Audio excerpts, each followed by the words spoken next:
এই 1 লাখ টাকার সাথে সাথে আমি সাথে নিয়ে আমি এখানে এসেছি। তো আমি এই টাকাটা নিয়েছি আমার বাবার কথা চিন্তা করে। আমাদের 15 নম্বর সেক্টরে থাকে এক ভদ্র মহিলা। তো উনি, আমি জানতাম না, আমার বাবার সাথে চাকরি করতেন, আমার বাবা ডিএলআর বেশি চাকরি করতেন। তো আজকে এই কিছুক্ষণ আগে আসার পূর্বে আমার বাসায় গেলেন বয়স্ক মহিলা।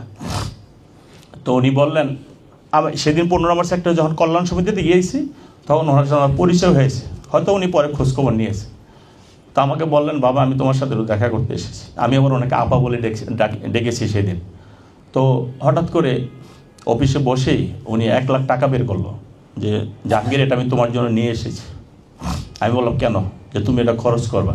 আমি বললাম, আপা সত্যি বলতে কি আল্লাহ রাব্বুল আলামিন আমাকে যেটুকু সুযোগ দিয়েছে সেটা আমি পারবো, আপনার এই সহযোগিতা আমি নিতে চাচ্ছি না। তখন সে আমার হাতটা ধরে বলল যে জাহাঙ্গীর, আমি তোমার বাবার সাথে চাকরি করেছি, তোমার বাবাকে আমি চিনি, তোমার বাবা কী টাইপের লোক ছিল সেটা আমি জানি।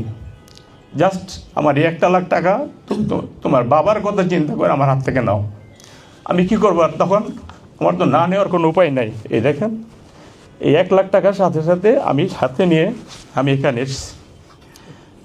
তো আমি এই টাকাটা নিয়েছি আমার বাবার কথা চিন্তা করে।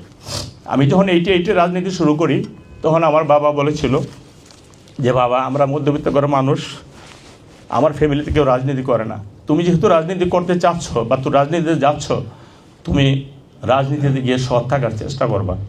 তো আপনাদের দোয়ায়, আমার বাবা মার দোয়ায় এখনও চেষ্টা করে যাচ্ছি। দোয়া করবেন যাতে বাবা মা যে কথাগুলো বলেছে সেভাবে চলতে পারি।